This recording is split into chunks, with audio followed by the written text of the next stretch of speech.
ኤፍኤም አፍደገ ዘመናዊ ትግራይ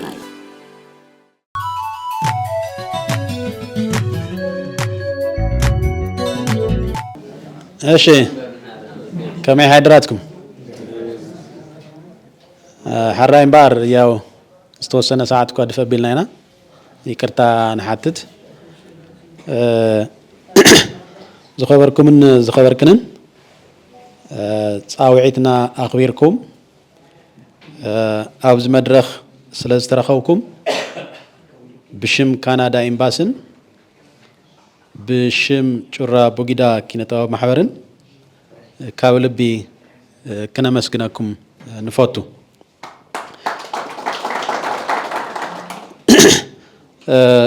ዝተኸበርካ ኣይተ ሓይሽ ስባጋድስ ኣብ ግዚያዊ ምምሕዳር ክልል ትግራይ ሓላፊ ቢሮ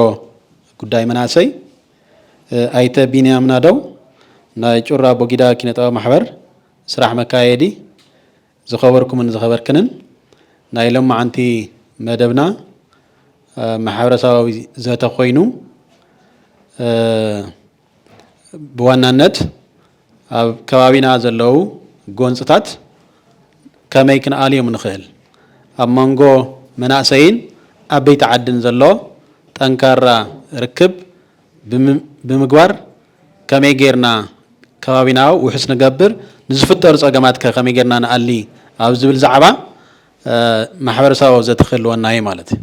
ቅድሚ ናብ ካልኦት መደባትና ምኻድና ነዚ መደብ ብወግዒ ናይ እንኳዕ ዳሕና መጻኹም መደረ ከስምዑልና ኣይተ ቢንያም ናደው ናብ መድረኽ ይዕድም ኣለኹሞ ሰኒ ኢለይ ከመይ ሓዲርኩም ከመይ ቀኒኹም እንኳዕ ራኸበና ንእሽተይ ፍርሕርሕ ኢልና ነርና ዝኹነታት ሲ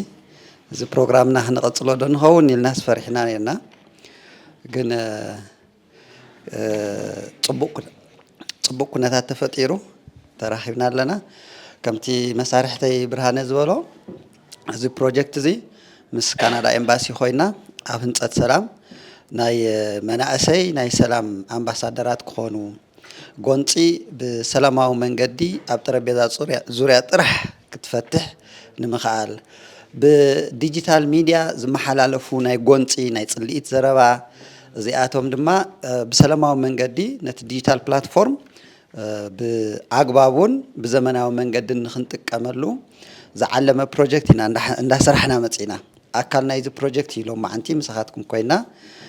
ማሕበረሰባዊ ዘተ ነካይድ ኣብቲ ማሕበረሰብ ብዙሓት ንሰላም ዝጠቕሙ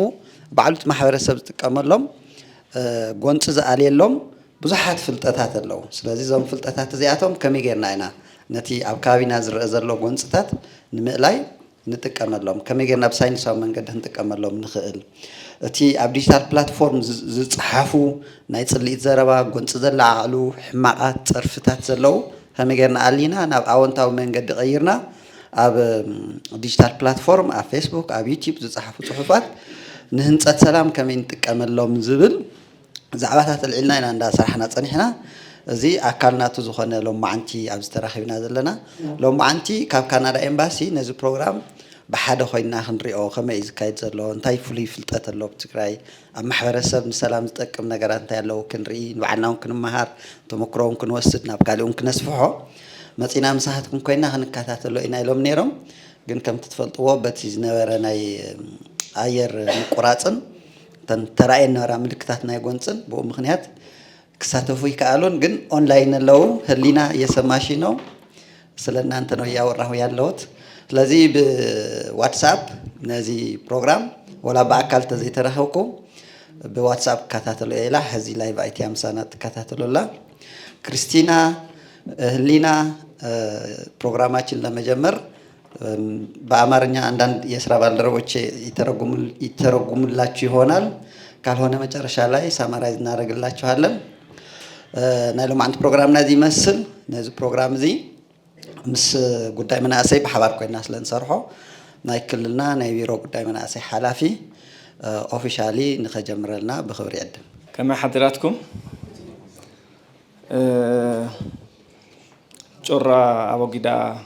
ኪነ ጥበባዊ ማህበር ምስ ካናዳ ኤምባሲ በመኻን ማሕበረሰባዊ ዘተ ብዛዕባ ሰላም ህንፀት ዝብል ፕሮግራም ኣዳልዩ መጠቃለሊ ፕሮግራም እውን ይመስለኒ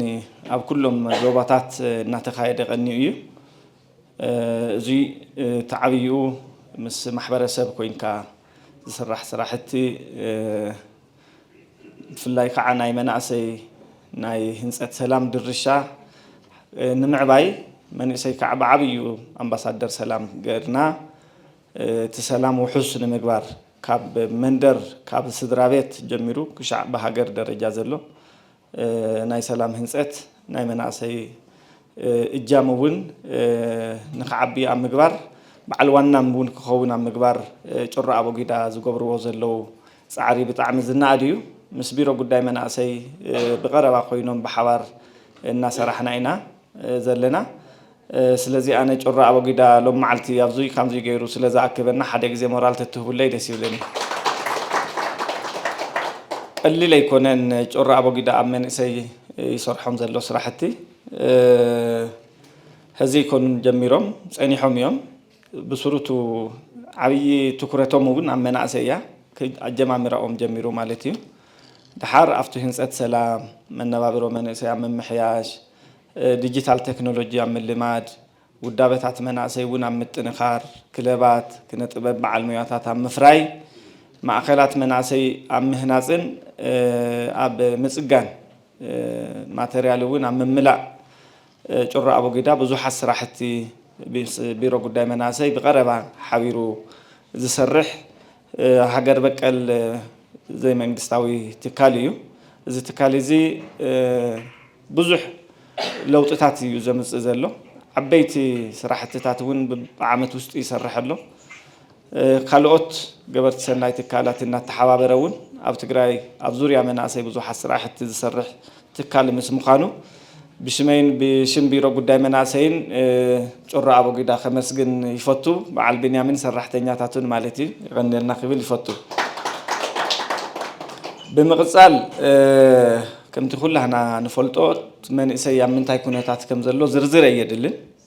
ብፍላይ ኣብ ትግራይ ዘሎ ዝተበላሸ ፖለቲካ ወይ ናይቲ ፖለቲካ ቅልውላው ስዒቡ ስራሕ እውን የለን ንመንእሰይ ተስፋ ዝኸውን የለን ምርግጋዕ እውን የለን እቲ መንእሰይ ተስፋ እናቆረፀ ናበይ ይኣቱ ኣሎ ኣበይ ይመውት ኣሎ እንታይ ይኸውን ኣሎ ኩላህና ንፈልጦ እዩ ይስደት እዩ ዘሎ ተሪፉ ዘሎ እውን ክስደት እዩ ተስፋ ዘሎ መጽናዕትታት እውን ከምኡ እዩ ዘመላኽተና ማለት እዩ እንትውሕድ ግን ከምዙይ ዝበለ ስራሕቲ ክስራሕ ከሎ ተስፋ ይኾኖን እቲ መንእሰይ እውን ኣብ ዓዱ እውን ክረጋጋዕ ካብ ዝገብሩ ስራሕቲ ዓበይቲ ለውጥታት እውን ከምፅእ ካብ ዝኽእሉ ስራሕቲ ኣብ መንእሰይ ትኩረት ገይሮም ዝሰርሑ ዘለው ገበርቲ ሰናይ ትካላት ዝሰርሕዎ ዘለው ስራሕቲ ቀሊል ኣይኮነን ብፍላይ ከዓ ብውዳበታት መናእሰይ የቢልካ መናእሰይ ምሓዝ ማእከላት መናእሰይ እናሃነፅካ ኣብቱ ማእከላት መናእሰይ መንእሰይ ናብኡ መፅኡ ክረጋጋዕ ብኣተሓሳስባ ክህነፅ ብሙያ ክህነፅ ብጥዕና ነክ ዝኾኑ ስልጠናታት እውን ክረክብ ኣብ ምግባር ዓበይቲ ስራሕቲ እናተሰርሑ ይርከቡ እዮም ኮይኑ ግን ህልው ኩነታት ብጣዕሚ ደፋኣይ ኮይኑ ካብ ግዜ ናብ ግዜ ኣብ ትግራይ ይመፅእ ዘሎ ነገር ንመንእሰይ ኣብ ዓዱ ከይቕመጥ ዓብይ ደፋኣይ ኩነታት እዩ ኮይኑና ዘሎ ፑሽንግ ፋክተር እዩ ኮይኑ ዘሎ ካብ ግዜ ናብ ግዜ ንጦርነት እንተዘይኮይኑ ካሊእ ዘይውረየላ ዓዲ እናኾነት ምምፃኣ ብፍላይ እቲ ስትራቴጂክ መርሕነት ናይቲ ፖለቲካ እውን ለውጢ ካብ ምምፃእ ንላዕሊ ናፍቲ ጦርነት ዘለዎም ድፍኢታት እውን ካብ ግዜ ናብ ግዜ እናወሰኸ ክመፅእ ከሎ እቲ መንእሰይ ናብ ስደት እዩ ዝደፋእ ተስፋ ምቁራፅ ይመፅእ ስደት ዘይከደ እውን ተስፋ ቆሪፁ ኣብ ዘይመዓላኡ ይውዕል ኣብ መደንዘዝቲ እፃት ኣብ ኣልኮላት ናብ ዝርፍያ እዩ ስነ ልቦናኡ ዝሓስብ ማለት እዩ እዚ ስለ ዝኾነ ናይ ብዙሓት ፃዕሪ ዝሓትት ነገራት ስለ ዘሎ ኩሎም ትካላት ብፍላይ ከዓ ገበርቲ ሰናይ ትካላት ኣብ ሕማቕ ሰዓት ከምዚ ዝበለ ቅልውላው ክመፅእ ከሎ ናትኩም ድርሻ ዝዓበየ ስለ ዝኾነ ከምቲ ጭራ ኣቦጊዳ እውን ይሰርሕ ዘሎ ኣብ መንእሰይ ትኩረት ገይሮም ዝሰርሑ ገበርቲ ሰናይ ትካላት ውሑዳት ስለ ዝኾኑ ሕዚ ናብ መንእሰይ ቆላሕታ ገይሮም ፕሮግራሞም እውን ምስ መንእሰይ ኣዋዲዶም ኣብ መንእሰይ ክሰርሑ ከም ዘለዎም መንእሰይ ብናይ መንግስቲ ፃዕሪ ጥራሕ ክሓውን ክልወጥን ክጥቀምን ተጠቃሚ ክኸውን ኣይኽእልን እቲ መንግስቲ ባዕሉ ይተረጋግዕን እቲ ፖለቲካ እውን ኣይተረጋግዕን أبزا ساعات زيات مستزلو ناي بجت ناي فاينانس حصرت منجست خشع زبصحلو من إسا يكتفقنا كابي إنا ونكوصي مالتي مستقلي ولا تتحيز قبرت سنة يتكالات جن عبي عمل لكم سلازي كدمية تواهبو وندياوتو من إسا هذي كاب كالي نلعلي كدمية تواهبو من إسا ناي مرققا عن تصفى كقبر ناي مقبار صراحتي صراحة خفتر ناي مقبار صراحتون تتصرح بزوحات قبر سنة يتكالات ونافزي عسل لهم صاوعت يغرب إزيله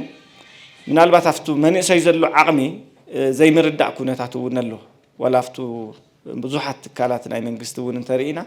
أما من يسيزلو تمتز تحتي كله جزئنا نزارب ولا ورد أنت ورد كون أما من يسيزلو تمتز تحتي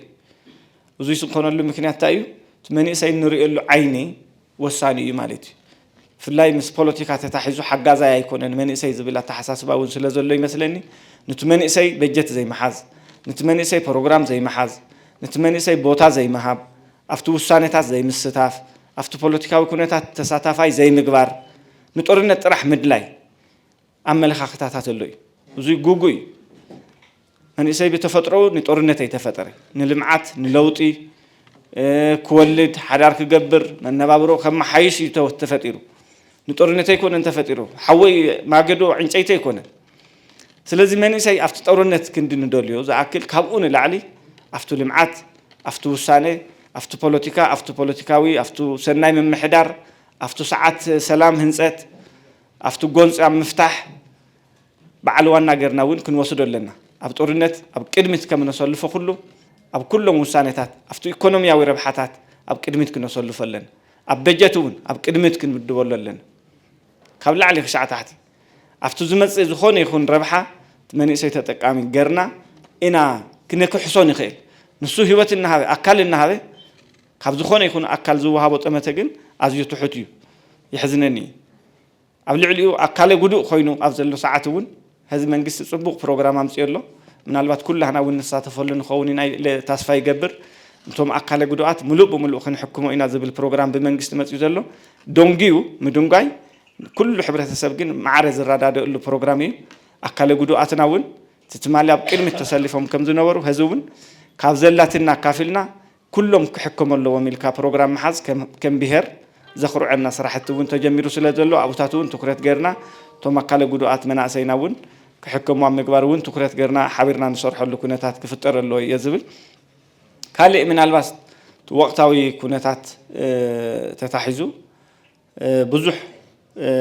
سقعات اللو مدني جازات اللو عم حبرسب تخكليو كم جزء من محدار خام مجمرة جمرنا زلنا أقوام ربحها حزب تجري كرجاج زخيل بسلاماوي من قد زجبرو بوليتيكاوين دبلوماسياوين دراتيو لنا أنا حسب نسووني نأمننا نخير زلنا كوينو كن كله معري كنا نازيا ناي كونات ناي تورنت نجادوون اللوي بزخون يكون من قدي خاب تورنتنا نترف زبلو أكلات حبيرهم زي يخدو سلزلو نقطاتهم أم محبراوي ميديا يكون أبزخون يكون بوتاتات زلهم ناتهم أقوامات ناتقالسنا أوشتين أوش بدقن زلنا تجارو تخ علامتن أنكقنا بسلاماوي من قد إنه قبرهم تعريتات أنكقنا تتقيمنا حبرة سبنا تصفاق حدر ناجبرنا تفناقلتنا نمربته قبر كملس جزءاتها حدينا تناون بحجة من قصة مسارات نابنور كملس أم مقبر بسلاماوي من قد أبزق بروك ألستات وخل زخون دقاف كهبو كنك على سون تمني سيون عارخ قبر زلوا أفتو محبراوي ميديا يكون أبكالي إنه قبرهم تعريتات كله وعلي بريتوريا ملئوا تتقبيرو بسلاماوي من قد تدرادرنا علمنا سمعنا تتخفتو زنبرنا أي سلام دردر بريونا بنبور تمليسو بقو تدرادرنا تمزابلتنا ونا مربتهم نملسلو جزءاتاوي حدينتنا ون بحجة من قست مسارات نابنبور نملسلو كونيتات هم مفتار كله حاجة زي منا خد جوات اللو قليل يكون نفتو محبراو ميديا زوزع زلو طورنا زجوها هريو أبزا ساعات زي أتجري أتياتو زي تفلت سلام تاريخ ياتمزج بزلا تمالي حد خوينهم سلاقي مكتوز نورو جانو أو كلتا تمقيلهم ننبعلهم يواجو يوم زلو يحفر يبحكي زي كعنا بنبور كن ملس بزته بشماغله بدردر ناب نبر نملسلو ننبعلتنا متخاس قديفناس بحد خوينا حاورنا تناي دغواي صلاي صعنتو فطيرنا ربحنا نرغاغصلو كنيتات مفتار من اسيون عبي من اللكايو محبرسون عبي من اللو فلاي كዓ عبيت عدي نافتم بوليتيكا مراحتي نافتم سراويت مراحتي نافتو غزياو ممحدارون زلكم تصعنو حافب بالكم تكونيتات بسلاماو منقدنا بدردر زملسلو كنيتات مفتار ዝተወሰኑ ሰባት ጥራሕ ንኡ ዝተፈጠሩ የለውን ኩሉ ማሕበረሰብ ድርሻ ስለ ዘሎ ኣብኡ ድርሻኹም እውን ክትዋጹ ጻውዒተ ይቀርብ ብፍላይ ጦርነት እንተመጽዩ መንእሰይ በላዓዩ መንእሰይ ኣብቲ ቅድሚት ዘሎ ዝመውት ዘሎ ህዝቡን እዚኣ ከምቲ ሞትያ ትኸውን ማለት እዩ ስለዚ ብተኽኣለ መጠን ረብሓ ህዝቢ ትግራይ ክረጋገጽ ዝኽእል ብቲ ፕሪቶሪያ ውዕሊ መሰረት ገርና ብድርድር ክኸውን ስለ ዘለዎ ኣብዚኣ ኩላህና እጃምና ክነበርክት ኣለና سلام كبهال كله كم مندر جميرو كشع حجر زلوا أب كله بركي من إسي عبيد الرشالو عبيتون تزلكم تمكرون أم من إسي نحلفكم من إسي أمباسادر نايت سلام أمباسادر نايت هنسات سلام أمباسادر نايت المعات أم مقبر زلنا تمكرون ما أدانون إنما حلالفنا حق زي درشة كنساوت كم بيرو قدام مناسيس أو يعتي يغرب زعدل سلسته هبني نجور أبو جدان كندا أمباسون يمسجن يغني له زلنا قطع كاب دغنا استل على كوني خلي كاب زي معري محدرة استبقى كوني خلي زلنا أجمعات زوم أجمعات زيهم زولدهم ناو conflict إلون ناو جونسي ناو violence كم رح نايخلي مالتي اتخالق نو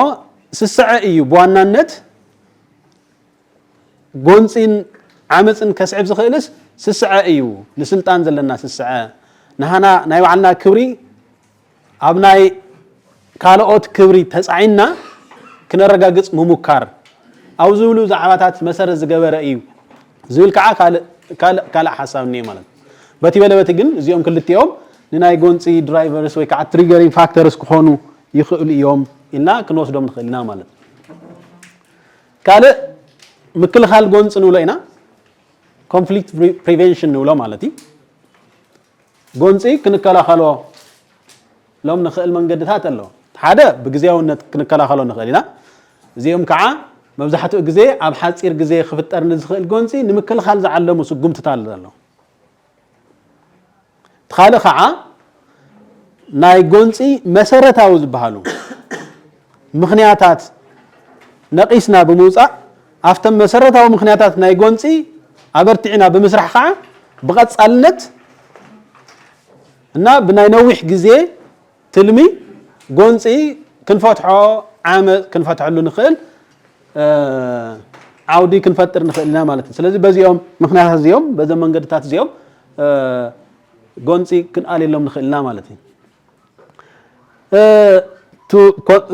توم مكل خال جونسي نلوم مالتي زي أخا مفتاحيا إتيا جونسي كدمي محبن مجارو كدمي مفتارو نصرح سرحيو أو زي أخا أوكي كنكلا خالي كالنا كنترفوي كالنا جن جونس تفتيرو عامس تفتيرو نبي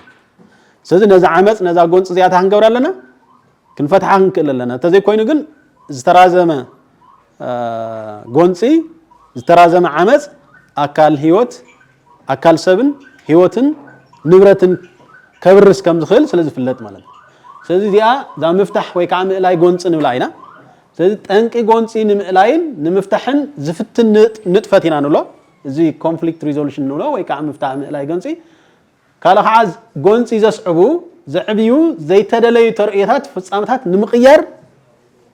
نصر حلو من قديو conflict resolution نولا ويكعم إلاي جونسي ويكعم مفتح جونسي نولا مالن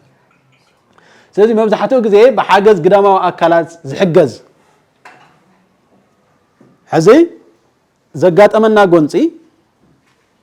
وي كل يوم تقوانس تأكلات سالساي سب كحوسو بعلم كفتحوي خلي كوين جن بعلم كفتحو زي كأنو جونسي يجد سالساي أكل سالساي وجن كل يومي مالتي سالساي زي وجن زيو أما أخلهم مونغونيا خوينو ناتوز تفت أرا جونسي كفتحلو ዝኽእሉ ዕድል ምምችቻዊ ማለት እዩ ስለዚያ ከዓ ነዚያ እውን እዩ ግዳማዊ ኣካላት ተሳትፎ ወሳኒ ዝኾነሉ ዓውዲ ክፍጠር ይኽእል ማለት እዩ ስለዚ ምስ ጎንፂ ክንሰርሕ ከለና ኣብ ጎንፂ ክንሰርሕ ከለና ተጓነፅቲ ኣካላት ዝህልዎም ርክብ እና ነቲ ጎንፂ ዝርእሉ መንገዲ ብዙሕ ክኾን ይኽእል እዩ ብዝተፈላለየ መንገዲ ነቲ ጎንፂ ሪኣክት ክገብሩ ይኽእሉ እዮም when they deal with the conflict ማለት እዩ ሓንቲ ጠቕላላ ባእሲ ኣጋጢሙካ ጎንፂ ኣጋጢሙካ እንታይ ትገብር ሓዲካ ትኸይድ ኣብቲ ዝተፈጠረ ጎንፂ ኣካል ኮንካ ነቲ ጎንፂ ንምፍታሕ ኣይትፅዕረን ማለት እዩ እዚኣ ሓዲካዮ ምኻድ ምሕዳግ ወይ ከዓ ምውጋድ ወይ ከዓ ምንሰሓብ ዝበሃል ማለት እዩ ክንዲ ተቀራሪብካ ኣዋጊዕኻ ዘለካ ፀገም ኣብ ክንዲ ምፍታሕ እንታይ ይገብር ኣይ በቃ ይትረፈኒ ኢልካ ትገድፎ ማለት እዚ ንጎንፂ ክንኣልየሉ ንኽእል ዓውዲ ፅቡቅ ኣይከውን ግድን ነቲ ዘጋጠመና ኮንፍሊክት ወይ ከዓ ነቲ ዘሎ ጎንፂ ታንጎረኒና የግድ ቀሪብና ብዛዕባ እቲ ጎንፂ ክንዘራረበሉ ክንክእልኒና ማለት እዩ ግን ሓደ ሰባት ታሪኹሞም እንታይ ይገብሩ ከነጨራሹ በቃ ገዲፎም መኸዱ ወይ ከዓ የወግድዎ ማለት እዩ after ዝተፈጠረ ዛዕባ after ዝተፈጠረ ኩነት ኣብ ክንዲ ኮፍ ኢሎም ዲስከስ ገይሮም ተዘራሪዮም ተማያይጦም ንምፍታሕ ዝምክሩ ጠቕላላ ይገድፍዎ ማለት እዩ እዚኣ the avoidance ንብላ ወይ ከዓ the withdrawal ንብላ ማለት እዩ ተኻልእ aggression ናይ ሓሳብ ኣፈላላይ ናይ ክብሪ ኣፈላላይ ናይ እምነት ኣፈላላይ ክህሉ ይኽእል ግን ተፈላላይካ ብምንታይ ክትፈትሓ ንኻልኦት ወይ ተሓሳብካ ክቕበልዎ ብምግዳድ ክኾን ይኽእል ወይ ከዓ ክተባረሮም ትኽእል ኢኻ እዚኣ እዛ ምጥቃዕ ንብላ ማለት እዩ ንዕኦም ብምጥቃዕ ትናህና ድሌት ትናህና ኢንትረስት እንታይ ምግባር ማለት እዩ ክነሳኽዕ ምሙካር ማለት እዩ እዚኣ እውን ኮንፍሊክት بسلامة من قد ويكع كونفليكت مانج نمجار كعزيا تواصل من قد يكونات تخيل accommodation ياتل متنقاد أفلا لا يلنا تفلا لا ينات هنقبر لنا يجد تناي كالوت سبات أفلا لا كنرد أنكل لنا مالتي مقبل مالتي يكونن أفلا لا كم زلنا ناس كنرد أنكل لنا لا كالوت سبات أفلا لا حسب accommodate ناي مقبر عقمي كنفتر كنكلني مالتي كاله دا compromise تولي هي كام قبال مالتي أنا أبزخون بوتها تنيرة تخال مجانستي أكل ويكع والكسب خوني خلي أكل بوتها تنيرو ويكع أكل ستيج أكل ليبل تنيروس يقدر نقلتنا هنقراره ونينا أنا كحد جوز نجار كحد قالني نسون كحد جوز نجار تعلم كحد اللي هو مالتي سلازي يقدر كنقراره وكنقلنا زيادة زي جرناس تا جونز تبهل كنفتحها كنعليين خلنا مالتي كاو متحبباريا يجد أنون زقد فنجر كلوني نسون زقد فنجر كلون حركينو يجد متحببار ناي متحببار منفس كنعبي كنكلني نامالتي تزي كوينو سرّي سرّها زواج أنا جري كونان مالتي سزين مس conflict كنواجه ويكع مس conflict أو conflict زوريا كنسرح لنا زين نجارات زين زقبراين بتجوار أمريس للواي جن تاخد كون زقبا جن the accommodation compromise na collaboration جدًا يدلي أنا عين مالتي بفلاي كع أبناء تجري محاورة زلوا كنوصل كلنا زوم نجارات زيهم أبرتعنا هنصر حلمنا كنعويهم زقبنا نجارات يوم مالتي سأزي أساتها في زخانو أجارات مفتاح أجمعات زبهالون يو أما محاورة سونا بسفح زلوا مالتي زم متحور مدم ما زلنا يتكيدي بعلوانا نتزرقا قص مسرحتات نولو مالتي زين بهلاوي أفتات حقون ستاتيلناون نقول صوم مالتي هذا زي وقعوي ميت نولاي عرس بعرسنا أفلا لا يتحل الناس አይ እገለና ዓስኪ ታይ ፈላላይና ኦኬ እዚያ ትክክል ይኮነትን ኢልና ክልቴና ሳልሳይ ራውዓይ ሰብ ኢንተርቬንሽን ከይፈጠርና ማለት ወይ ከዓ ኢዳታውነት ከይተጸበና ማለት ካልእ ዘተ እዩ ምናልባት ካልኦት ሰባት ኢኒሺየቲቭ ዝገብሮ ናብ ዘተ ክንመጽ ንኽእል ኢና ታውት ድርድርን ሽምግልና እንብላ ማለት እዩ ስለዚህን ኣሳታፊ ኣገባባት ምፍታሕ ጸገማት ኢና ንብለን እዞም ኣብ ከባቢና ዘለው ብፍላይ ከዓ ኣብ ዝቐረባ ግዜ ንኣብነት ከም ኣቦ ሰላም ተባሂሎም ዝተጣየሹ ትካላት ኣቦ ገረብስ ድባርቴ ዝበሃሉ ቃንጪ እዚኦም ብምሎም ኣብዚ ክንምድቦም ንኽእልና ማለት እዩ እዚኦም እቲ በዓል ዋና ኣሳታፊ ዝገብሩ ማለት እዩ ካብ እገለ ይስዓራይ እገለ ይትኽክል እገለ ይትኽክል ኣይኮነን ኢልና ናብሎም እዚኦም ኣብቲ ማሕበረሰብ ንረኽቦም ናይ ጎንፂ ኣተኣላለያ መንገድታት እዮም ማለት እዩ ስለዚ ኣብ ናይ ምስ ኮንፍሊክት ተታሒዙ ኢንጌጅ ክንገብር ከለና ከም ተቐድም ኢልና ንምርኣይ ዝሞከርናየን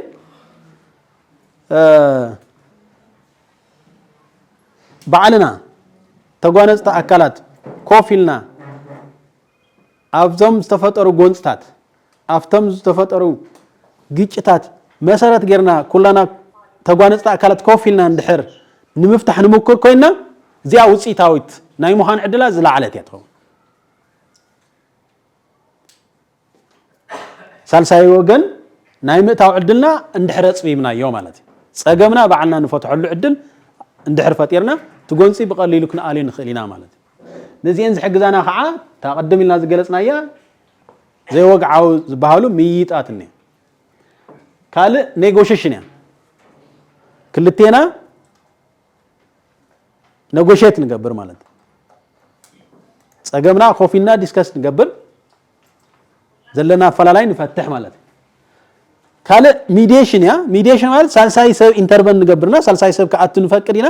ግን ሳልሳይ ሰብ ወሳነ ይኾናል ንሕና ንኽንቀራረብ ኮፍ ኢልና ዲስከስ ንኽንገብር ንኽንዋግዕ ንኽንዛተት ኣይገብረልና ግዜን ጉልበትን የመቻችወልና ማለት ካብኡ ግን ባዕልና ኢና ኮፍ ኢልና ንዘራረብ ንመያየጥ ፀገምናውን ባዕልና ብዘይካ ሳልሳይ ወገን ባዕልና ኮፍ ኢልና ንፈትሕ ማለት እዚኣ እዛ ሚዲዬሽን ንብላ እያ ታቐፂላ ዘላ ስቴጅ ማለት እዩ ሳልሳይ ሰብ ኣብቲ ንሕና ኣብቲ ዘጋጠመና ፀገም ሳልሳይ ሰብ ኢዳእታውነት ንክህልዎ ንገብር ኢዳእታውነት ማለት ናይ ምውሳን ስልጣን ብዝተወሰነ መልክዑ ንህቦ ኣለና ማለት ኣይ እገለ እዚኣ ትረፍካ እገለ እውን እዚኣ ትረፍካ ኢሉ ክሽምግለና ዝኽእል ሰብ ማለት ስለዚ ኢዳእታውነት ሳልሳይ ወገን እዚኣ ሓንቲ ኣርቢትሬሽን ንብላ ኢና እዚኣ ማለት ኣይ እገለ ይትረፍካ ኢሉ ሸምጊሉ ዘተዓርቕ ማለት እዩ እዚ ውሳነ ናይ ቤት ፍርዲ ኣይኮነን ብዙሕ ግዜ ሽማግለታት ዝገብርዎ ማለት ታቐፂለ ዘላ ብቤት ፍርዲ ወይ ከዓ ባይንዲንግ ዝኾነ ንኩሎም ገዛእ ዝኾነ ውሳነ ዝወሃበሉ መድረኺ ኣጁዲኬሽን ንብሎ ማለት ስለዚ ንኣብነት ናይ ቤት ፍርዲ ኬዝ ተወሲድናዮ ናይ ክልተ ጥርዓን ኣቕረብቲ ኣካላት ወግዕ ይሰምዕ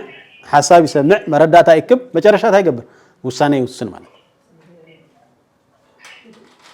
እዚኦም ብምልኦም ካብዚኦም ዝገለጽናዮም ብሓዲኡ ፀገም ክፈትሕ ዘይከኣለ መወዳእታ ናብ ምንታይ ዝኸይድ ናብ ሓይሊ ማለት ኣውዳሚ ዝበሃል ማለት ብሓይሊ ፀገምካ ክትፈትሕ ምሙካር ማለት ዝደለኻዮ ነገር ክተማልእ ዝደለኻዮ ነገር ክተሳኽዕ ምሙካር ማለት ትሕዚ ንሪኦ ዘለና ማለት ስለዚ እዚአን እዛ ቫዮለንስ ወይ ከዓ እዛ ዓመፅ ከዓ ንዓና ደዋፀና ኣይኮነን ከም ማሕበረሰብ ማለት እዩ ከም ውልቀ ሰብን ከም ማሕበረሰብን ፅቡቃት ኣይኮኑን ስለዚ እዚኦም ክነወግዶም ክንሙክር ይግበአና ማለት እዩ ስለዚ እዚኣ እዛ ምስ ኮንፍሊክት ተተሓዘት ክነዋግዓ ንኽእል ማለት እዩ ተኻልእ ህንፀት ሰላም እዩ መቸስ ናይ ሰላም ትርጉም ኣብዚ ኣይነዋግዕን እታ ህንፀት ሰላም ግን ሰባት ክጓነጽሎም ወይ ዝፈላለዩሎም ምኽንያታት ምርዳእ ምኽዓል ህንጸት ሰላም ክንብል ከለናስ ሰላም ክንሃንጽ ኣለና እንዲ ሰላም ክንሃንጽ ተኾይና ከዓ ትናይ መጀመርያ ክንገብሮ ዝግበአና ኣብ መንጎ ሰባት ኣብ መንጎ ሕብረተሰብ ኣብ መንጎ ማሕበረሰብ ዘሎ ኣፈላላይ ምርዳእ ምኽዓል ትናይ መጀመርያ ምክንያቱም ዝፈላላይ እዚ ክንርዳእ ተዘይክኢልናስ መፍትሒኡ ክነቕምጥ ኣይንኽእልን ማለት መፍትሒኡ ኣቐሚጥና ነቲ ጎንፂ ኣሊና ወይ ፈቲሕና ብቐጻልነት ሰላማዊ ዝኾነ ሃዋህው ክፍጠር ክንገብር ኣይንኽእልን ማለት ስለዚ እዚኣ እያ እታ ናይ መጀመርያ ምርዳእ ምኽዓል እያ እቶም ምኽንያታት ካብኡ ከዓ ሰባት ወይ ከዓ ሕብረተሰብ ነዞም ፍልልያትን ጎነፃትን ናብ ዓመፅ ከየምርሑ ወይ ከዓ ኦልሬዲ ዝተፈጠረ ጎንፂ ተኮይኑ ከዓ ተመሊስና ናፍቲ ጎንፂ ከይተመለስና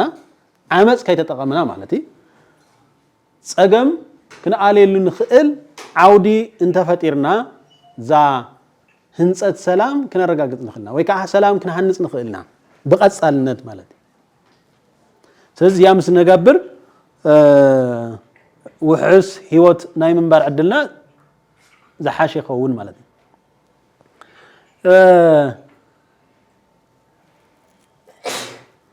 ስለዚ ዘላቐ ሰላም ሕብረተሰብ ንምርግጋፅን ናብ ጎንፂ ንኸይምለስን ኣብ ዓመፅ ኣበርክቶ ዝገብሩ መሰረታዊ መዋቕራዊ ዘይምዕሩይነት ክእለዩ ኣለዎም ዝብል ሓፈሻዊ ርዲት ዘንፀባርቕ ኩነት እዩ ፒስ ቢልዲንግ ማለት ወይ ከዓ ህንፀት ሰላም ማለት እዩ ስለዚ ዘላቐ ሰላም ወይ ከዓ ህንፀት ሰላም ኪንዮ ብሄራዊ ሃይማኖታዊ ደርባዊ ሃገራውን ዓሌታውን ኣፈላላያት ሃናፂ ዝኾነ ውልቃዊ ጉጅላውን ፖለቲካውን ዝምድናታት ምምዕባል ይሓትት እዚኣታ ማለት እየ ውልቃዊ ጉጅላውን ፖለቲካውን ዝምድናታት ምምዕባል ግድን ይብለና ማለት እዩ ዘላቒ ሰላም ክነረጋግፅ እንድሕር ንደሊ ኮይና ማለት እዚ ካብቲ ናይ ውልቃዊ ድሌትና ካብቲ ናይ ማሕበረሰብ ከም ውልቀ ሕብረተሰብስ ከም ውልቀ ተወሲድና ኢና ንኣብነት ውልቃዊ ድሌት እኒኦ ሓቀይ ክንዮ ክኸድ እኒአዎ ማለት እዩ እዚኣታ ማለት እያ ኣብ ዘለና ኣፈላላይ ኣትኩርና ከይኮና ንሰርሕስ ናይ ሓባር ክገብሩና ኣብ ዝኽእሉ ነገራት ኣበርቲዕና ብምስራሕ ማለት ኣፈላላይና ከዓ ብሰላማውን ብዘተን ክንትፈትሐሉ ዝኽእል ዓውዲ ኣብ ንፈጥረሉ እዚ ዓቕሚ ዘጥረየ ውልቀ ሰብ እዚ ዓቕሚ እዚ ዘጥረየ ጉጅለ ብሄር ንበሎ ዋላ ወይ ከዓ እዚ ዓቕሚ እዚ ዘጥረየ ፖለቲካዊ ሓይሊ ክንብሎ ንኽእልና እንተሃሊና ታንደልያ ሰላም ነረጋግፀላ ንኽእልና ማለት እዩ እንተዘይኮይኑ ብጣዕሚ ኣፀጋሚ ይኸውን ኣሎ ማለት እዩ ስለዚ ንፒስ ቢልዲንግ ወይ ከዓ ንህንፀት ሰላም ኣገደስቲ ዝበሃሉ ባእታታት ኣለውና ንህንፀት ሰላም ኣገደስቲ ዝበሃሉ ባእታታት ማለት እዩ ተሓንቲ ፍልጠት እያ ምስ ኮንፍሊክት ተታሒዞም ኮንፍሊክት ከመይ ሃፐን ከም ዝገብር ከመይ ክፍጠር ከም ዝኽእል ኮንፍሊክት ከመይ ጌርና ክንኣልዮ ከም ንኽእል ከመይ ጌርና ክንከላኸሎ ከም ንኽእል እዚኣ ፍልጠት ኣድልየና እታ ፍልጠት መሰረት ጌርና ከዓ ንዘጋጥሙና ኣፈላላያት ንዘጋጥሙና ጎንፅታት ንዘጋጥሙና ኢቨን ቫዮለንስ ከመይ ጌርና ክንኣልዮም ከም ንኽእል ክእለት ክንዕቢ ክንክእል ኔና ማለት ፍልጠት ኣለና እታ ፍልጠት ሒዝና ካታ ክንገብር ኣለና እታ ክእለት ክትህልወና ኣለዋ ማለት እዩ ኩሉ ሰብ ይዓርቕ ድዩ ኩላትና ናይ ምዕራቕ ዓቕምና ማዕረ ይኮነ ፍልጠት ተመሳሳሊ ወይ ከዓ ተመሳሳሊ ዓቕሚ ተመሳሳሊ ፍልጠት ክህልወና ይኽእል እታ ዓቕሚ ከዓ ትውስን እያ እታ ክእለት ትውስን እያ ማለት እዩ ካብኡ ከዓ ኣፕቲቱድ ንብሎ ግንዛበ ንብሎ ማለት እዩ ነገራት ኣዎንታዊ ብዝኾነ መንገዲ ናይ ምርኣይ ዓቕሚ ማለት እዩ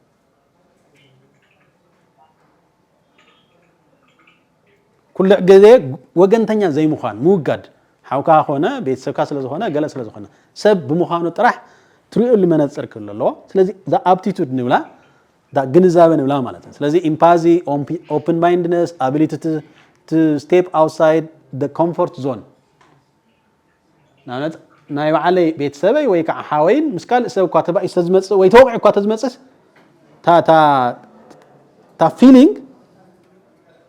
ታ ስምዒት ክቋጽራ ክኽእልኒ ማለት ምክንያቱም ንኽልቲኦም ብማዕረ መንገዲ ናይ ምድማጽ ክእለት ክህልወና ኣለዎ ማለት ከማዕበል ክኽእልኒ ማለት እዚኣ ቢአፕቲቱድ ንብላ ማለት እዚአን ሰለስተን ተደሚረን ኤን በአግባቡ ንዘጋጥመና ጎንፂ ክንዓልዮ ክንፈትሖ ብዘላቅነት ድማ ክንወግዶ ንኽእል ዕድል ክንፈጥር ንኽእል ማለት እዚአን ምናልባት ሰለስተን ሓንቲ ኣታህልያት ካ ትርጉም የብላን ክልቲአን ታህለን ካውን ትርጉም የብላን የግድታ ኾናን እዮም ሰለስተን ክልዋን ይሆን ማለት እዚአን ሰለስተን ብዘይ ምህላውና አማዓት ዓዘቕት ንወድቕ ዘለና ማለት ስለዚህን መሰረታዊያን ምናልባት ሕዚ ሎካል ኮንፍሊክትስ ክነዋጋዕ ካለና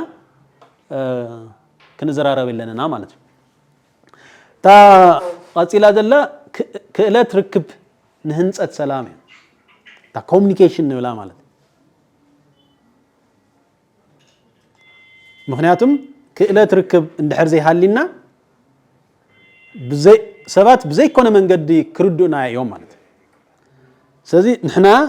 ክርዱና ብዝኽእል መንገዲ ክንገልጽ ክንክእል ኣለና ማለት እዚኣ ታ ርክብ ክእለት ንብላ ወይ ከዓ ኮሙኒኬሽን ንብላ ኮሙኒኬሽን ከዓ ፒስ ቢልዲንግ መሰረታዊት እያ ማለት ስለዚህ ርክብ ብዛዕባ ሚድያ ወይ መልእኽትታት ጥራሕ ዘይኮነስ ኣብ መርበብ ማሕበራዊ ዝምድናታት ዝፍጸም ምትእስሳር ማለት ዛ ርክብ ንብላ ማለት ስለዚህ to effective communication ንብሎ ወይ ከዓ ውጽኢታዊ ርክብ ንብሎ ሓደ ካብቲ ዓሚቕ ድሌታት ናይ ኩሎም ደቂ ሰባት ብኻልኦት ሰባት ክትርዳእን ተቐባልነት ክትረክብን ምኽኣል እዚኣታ ማለት እያ ንኣብነት ሓደ ሰብ ፀገም ኣጋጢሙኒ ኢሉ ክመፀና ከሎ ኣፍቱ ፀገሙ ንፍትሐሉ መጀመርያ ታክገብር ነዮ ሰብ ንሱ ከተንፍስ ይደሊ ክዛረብ ይደሊ ከዋግዕ ይደሊ ብዛዕባ ፀገሙ ክዛረብ ይደሊ ስለዚ ነዚ ሰብ እዚ ምድማጽ ምኽኣል መሰረታዊ ማለት ልክዕ ኣውን ኣብ ጎንፂ ውን ክነዳምጾ ክንክእል ነና ማለት ምድማጽ ምኽኣል ናይ መጀመርያ ስቴፕ እዩ ማለት ምክንያቱም ሰባት አይ አዳሚጽኒ እዩ ሰቢዕኒ እዩ whatever ማለት መፍትሒ ካል ነገር ኮይኑ ዋላ ማለት ዝብል ናይ ስለልቦናዊ መዋቕሮም ሓፍ ክብል ክኽእል ነይዎ ማለት ስለዚያታ ክንገብራ ዝግበአና ነገሪ ማለት ስለዚህ እዚ ንምግባር ብናይ ሰባት ሓሳብ ምስማዕ የለን ናብነት ዝተዛረበኒ ወይ ከዓ ተዛሃበኒ ሓሳብ ተስማዕሚዕሉ ማለት ኣይኮነን ኖት ነሰርሊ ግድን ኣይኮነን ታይ ክኸውን ኣለዎ ግን ንስማዕምዐሉ ግን ከዳምጾ ክኽእል ነኒ ማለት ክሰምዖ ክኽእል ነኒ ማለት ካው ኣብቲ ሓሳብ ምስማዕ ካልእ እዩ ዘይ ምስማዕ እውን ካልእ እዩ ስለዚ እንተኾነ ግን ንዓለም ብናታቶም ኣረኣያ ክንሪኦ ከም እንደሊ ብዓይንና ኣቃውማ ኣካላትናን ቃና ድምፅናን ብንጹር ክንገልጽ እዩ ዘድልየና ማለት ሓቂ ሃዲሃ ወይ ከምዚ ድዩ ማለት ዝኾነ ነቶም ሰባት ክዛረቡ ከለውስ ካብ ንኸይዛረውስ ንኽዛረው ታንገብር ኣለና ክነበራታትዕ ክንክእል ነና ማለት ብፍላይ ከዓ እዚ ጎንፂ ከጋጥም ከሎ ኣብ ግዜ ሽምግልና ብጣዕሚ መሰረታዊ ዋላ እቲ ሰብ ንሱ ጥፋኣተኛ እዩልና ኣብ ርእስና ንሓስበሉ ግዜ የለኒ ሓቀይ እዚ ስሕተት እዩ ሰባት ብገጾም ጥራሕ ሪኦም ጀጅ ዝገብሩ ሰባትን ኩሉ ይኽእል እዚ ትክክል ኣይኮነን ስለዚ whatever ዝዛረቦ ዘረባ ክንሰምዖም ክነዳምጾም ክንክእል ነና ንኽዛረቡ ውሽጦም ከዓ ስምዒቶም ንኽገልጹ ከዓ ክንገብር ነና ክነበራታትዖም ክንክእል ነና ወይ ብምንቕናቕ ክኾን ይኽእል ወይ ብቃላት ክኾን ይኽእል ወይ ብገጽና እውን ክኾን ይኽእል ማለት ስለዚ እዚኦም ነገራት ኣብ ክስታይ effective communication ንብሎ ወይ ከዓ ውጽኢታዊ ርክብ መሰረታዊ ኣኑ ማለት ካልእ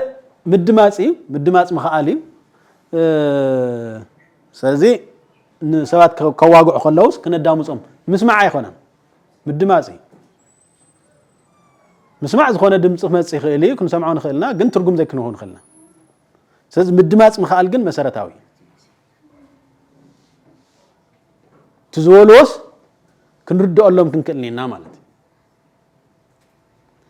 ስለዚ ያ ከዓ ኣብ ክእለት ርክብ ክነማዕብሎ ዝግበአና ማለት እዩ ኣርባዕተ ደረጃታት ምድማጽ ኢልና ኣብ ተባሂሎም ዝቕመጡ ነገራት ነይው ተሓደ ሓቅታትን ካልእ ዓይነታት ሓበሬታትን ንምርካብ ክነዳምጽ ክንክእልኒና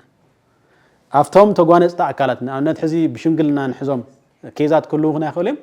ኣብዛ ጎንፂ እዚኣ ዘለዎ ኣካላት እንታይ ንገብሮም ንኹሎም ማዕረ ዕድል ነዎም ስለዚ ካብ ኩሎም እንታይ ንገብር ጥራሕ ሓቂ ንቕበል ማለት እዩ ስለዚኣ ደሄድ ንብላ ማለት እዩ ካልእ ደህርቲ እዩ ስምዒታት ምርዳእ እዩ ገሊኡ ተናዲዱ መጽ እዩ ምስቲ ተጓነፁ ኣካል ጥራሕ ኣይኮነን ሳልሳይ ማለት ኣብ ቤተሰቡ ክኾን ይኽእል እዩ ኣብ ስድሮ ክኾን ይኽእል እዩ ወይ ምስ ዝኾነ ነገር ተጓኒፁ ክመጽ ይኽእል እዩ ወይ ኣብ መንገዲ እውን ተባኢሱ ክመጽ ይኽእል እዩ ኣጋጣሚ whatever ግን ታንገብር ነና ስምዒታት ተጓነፅታ ኣካላት ወይ ከዓ ስምዒታት ደቂ ሰባት ክንርዳእ ክንክእልኒና ንስማዕ እዮም ሓደ ሓደ ግዜ ብመልቀስ እውን እንታይ ይባል ብመልቀስ እውን ይወፀልካ ሓቀይ ወላ خلقስ ዝግባኦ እንድሕር ኮይንስ we have to create the option ማለት ካልእ መበገሲ እቶም ስምዒታት መበገሲ እቶም ምኽንያታት ንምርዳእ ታንገብር ነና ክነዳምጾም ነና ሓቀይ ካብኦም ምኽንያቱ እውን ክነተሓዞን ነና ምስ ድኽነት ድዩ ምስ ጥሜት ድዩ ምስ መንታይ ተተሓይዙ ዝብል ማለት ስለዚህ መሰረታዊ ድሌታት ደቂ ሰባት ታዮም ጎዲሎም ሞንኔው ታዮም ጉድለታት ኔው ኢልናስ ክንመሚ ክንክእልኒና ማለት እዩ ካልእ ንዕላማ ወይ ድሌት ምድማጽ እዚ ማለት እቲ ሰብ ወይ ከዓ ትጉጅለ ኣብ ኣየናይ ኣንፈት ይኸይድ ከም ዘሎን ተወፋይነቱ ክሳብ ክንደየናይ ድልል ምዃኑን ክርዳእ ክንክእልኒና ማለት ታ ንደልያ ዓብይ ቋንቋ ሳይኮሎጂስት ምዃን ወይ ዶክተር ምዃን የድልየና ታዩ ሰላም ከእንታይ እዩ ዘድፍሮሶ ዘሎ ሰላም ዘይመጽእ ዘሎ እንታይ እዩ መጀመርዩ ኢልና ወንቱ ናይ ድሕሪት ዝሓለፈ ክንማሃሮ ኣለና ክነጽንዖ ኣለና ድሓር ንወደፊቱ ዘምጽአናኸ እንታይ ክህሉ ኣሎ እዙይ ማንም ሰበይቲ ሃሁ እውን ዘይትፈልጥ ጽሒፋ ኣንቢባ ዘይትፈልጥ ከፍ ኢልና እንተዛሪብናያ እንደሓገዝናያ ንሕና ዩኒቨርሲቲ ዘለና ተማሃርና ንሕና እውን ክንወጽእ የብልና ንዜሮ እዩ እምበር ተማሃርና ማለት እዩ ስለ ተማሃረ ሰላም ክስራሕ ኣይኽእልን ማለት ኣይኮነን ስለዚ ቀሸሸ ጥዑ እዩ ማለት ኣይኮነን ስለዚ ኩላና ናይ ርእስና ሽግር ኣለና ጽቡቕ ኣለና ብሓደ ኮይና ግን ናይ ልብና ትግራይ ንመልሳ ወይ ከዓ selflessness እዙ ንዓይ ዝበሃል ኣነ ዝበሃል ገዲፍና ንሕና ዓድና ትግራይና ንሱ ከዓ ንመን እዩ ንደቅና ንሕና እኳ ንሓልፍ ንኸውን ቶም ደቅናስ ከምኡ ከምቲ ዝሓለፍና እዩ ድዩ ብጃንሆይ ግዜ ብሰይጣን ግዜ ብደርጊ ግዜ ብግዛዕ ግዜ እንዳተባሃለ ዝኩሉ ሕሊፍና ኢና ሕዚ ቶም ደቅና እውን ከምኡ ድዩ ኣብኡታት ንሕሰብ ኣነ ዝብልዋ ንሳ ንቕተላ ያኒ የለይ ቅድሚቲ ጎንፂ ምልዓሉ ኖይሉ ክቃወም ይኽእል እዩ እዚ ክቃወም ተኾይኑ ናይ መንእሰይ ውዳቤታት ክህልዩ ኣለዎ ንመንእሰይ ሊጣበቑ ውዳቤታት ክህልዩ ኣለዎ ምስ ኢንተርናሽናል ምስ ዩኤን ድዩ ምስ ካልኦት ትካላት ዝሰርሑ ብዲፕሎማሲ ኣብ ኩሉ ዓዲታት እውን ብራንችታት ብምፍታት ድዩ ተወከልቲ ብምግባር ድዩ በቐረባ ምስ መንእሰይ ዝሰርሑ ትካላት ዝረዳድኡ እንትን ብምኽፋት ኣብዚ ዓብይ ግደ ክጻወት ይኽእል እዩ ደቂ ኣንስትዮ እውን ንደቂ ኣንስትዮ ዝጣበቕ ትካል ይድልየን ንሓደ ፖለቲካዊ ውዳበ ወይ ድማ ንሓደ መንግስቲ ዝጣበቕ ዘይኮነ ብሓቂ ንደቂ ኣንስትዮ ዝጣበቕ ትካል ይድልዮም መንእሰይ ኣብ ልዕሊ መንግስቲ ጽዕንቶ ክፈጥር ኣለዎ እምበር መንግስቲ ኣብ ልዕሊ መንእሰይ ጽዕንቶ ክፈጥር የብሉ እዚ ድኽመት መናእሰይ ኮይኑ ይረአኒ ሃውዚ ውፅኢ ብምባል ዓበይቲ ዓዲ ጎንፂ ኣብ ምፍታሕ ዝለዓለ ግደ እኒዎም ናዓለን ማለት ካብ ባህሊ ኢና ክንላዓል ኣለና ሕጊ መንግስቲ ገለገለ ዝበሃል ነገር ፀኒሑ ይመጽ እምበር ቅድሚ ሕጊ መንግስቲ ኣብ ትግራይ ናዓል ዝኾነ መማሓደሪ ባህሊ ነይሩና እዩ ካብዚ ብምጋስ ንኣብነት ኣብ ካሊእ ዓዲታት እስካ ሕጂ ብባህሊ ዝመሓደራ ዓዲታት እኒዋ እየን ስዊዘርላንድ ኣየርላንድ ኖርዌይ ኣየርላንድ እንድሕር ኢና እዚአን ብባህልየን ዝመሓደራ ኣብ ትግራይ እውን ናዕልና ዝኾነ ስርዓት ነይሩና እዩ ስርዓት ኦና ስርዓት ቃንጪ ስርዓት እንዳባ ስርዓት እንደርታ ወይ ዕርቂ እንደርታ ልባሃሉ ነይሮም እዮም ኣብዚ ኣብ ባህሊ ክንሰርሕ ኣለና ኢለ ይላምን እዚኦም ብመንግስቲ ወይ ድማ ብፖለቲካዊ ውዳበ ዘይኮነ እንትን ክግበሩ ክግንሑ ኣለዎም ብናዓሎም ዝኾነ ኣሰራርሓን ብቲ ዝፀንሐ ባህሊ እዮም ክኸዱ ኣለዎም ካብኡ ብተወሳኺ እውን ስኢሉ ዝተሓዋወሰ ነገር እኒኦ ፖለቲካን ሃይማኖትን ስኢሉ ተሓዋዊሱ ነገር ኮይኑ እኒኦ ሓደ ፖለቲከኛ ቤት መቅደስ ይፀንሐካ ሓደ ቀሺ ዓሚ ቤት መንግስቲ ይፀንሐካ እዚ ተኮይኑ ናብ ማለት ክዕረቕ ኣይኽእልን ዝኾን ነገር ኣብዚ ሓለፈ ሎሚ ቀነ ኩላትና ከም ንፈልጦ ባዕልና ንባዕልና እናተቃተልና ነይርና ኣብ ወጅራት ያው ካልኦት ከባቢታት ኣብዚ ግን ኣብየስ ዝበለ ኣካል የለን ቶም መራሕቲ ሃይማኖት ዳ እንታይ እዮም ክሰርሑ ኣብዚ እንድሕር ዘይሰሪሖም ኣብ ሰላም እንድሕር ዘይሰሪሖም እንታይ ክመጽእ ወጣት ከ እንታይ ኢና ንሰርሕ ኣለና ንምንታይ ንቃተል ዘይንጥዮ እዚ ኩነታት ፈጢሩ ኣብ ለለው ትካላት ወይ ድማ ኣካላት ጽዕንቶ ክንፈጥር ንምንታይ ዘይንኽእል እና እንታይ ክብል ደልየ ኣብዚያ ናይ ስዊልካ ናይ ትካላት ምትሕዋስ ድና ክንብሎ እስካ ሕጂ እኳ ትካል ዝበሃል የብልናን ግን ስዊልና ምትሕዋስ ነገር ስለለሎ ኣብዚያ ንመንእሰይ ንጣበቕ ሲቪክ ሶሳይቲ ድዩ ካልኦት ናይ መንእሰይ ውዳቤታት ንመንእሰይ ክንጣበቕ ኣለና ማንም ዝኾነ ይኩን ኣካል ኣብ ልዕልና ጽዕንቶ ክሕድር የብሉ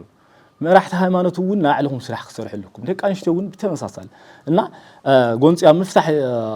ንናዓልና እጃም ንጫወት ይኽብል ደልየ ይቐኒየለ ሽመይ ካብ ጉጅለ ሓድነት እዩ ኣብ ጉጅለ ሓድነት ተማያጥና በዝሒ 4 ኣንስተይ 5 ድምር 9 ሰባት ኢና ተማያጥና ናብ ሰፊሕና ርኢናዮ ብተን መንቀልታት ታየን መፍትሕ ከንታይ ነገር ዝብል አይ ቲንክ እንዲያውም ክልቲኡ ተተሓሒዙ ተዝኸይድ ጽቡቕ ነይር ግን ንጊዜ ምቁጣብ ኢሉ ብሬንትን ገይርዎ ኣሎ ኣፍተን መንቀልታት ሓንቲ ለልዓልናያ ታያ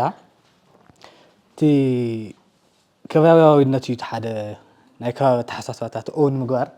ብስፍሓት ይርአ ኣሎ ሕዚ ትግራይ ነቶን ለክፍለ ከተማና ጥራሕ ላይ ኾነ ኣብ ትግራይ እሱ ከዓ ሕድሕድና ንኸይንሳነ ብኸባቢ ንኽንሓስብ ውሽጥና ንኸይንተኣማመን ዝገብሩና ነገራት እዮም ስለዚ ዘርኢ ምቁፃር እውን እኒኦ ዝኾነ ሰብ ዝኾነ ሽየ እሞ ካበይ ከእዩ ኣበይ ገለ እዩ ዝበሃል ዋላ ካፍታ ንእሽተይ ልምዓት ጉጅለ ጀሚርካ ታሕቲ ማለት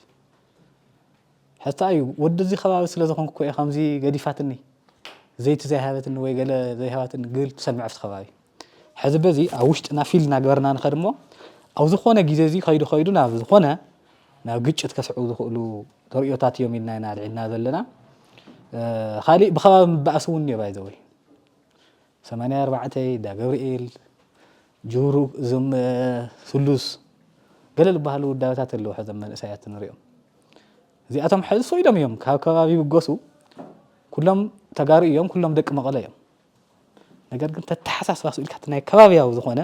ኣተሓሳስባ ኦውን ስለ ዝገበሩ ብኸባቢ እናተዳመዩ እናተቐተሉ እዮም ዘለዉ ሕዚ ስለዚ ዞም ኣተሓሳስባታት እዚኣቶም እውን መሰረቶም ካብቲ ናይ ከባቢ ዝኾነ ተሓሳስባ ስለ ዝኾነ ኣብዚኣቶም ብሰፊሑ ከም ናይ ጎንፂ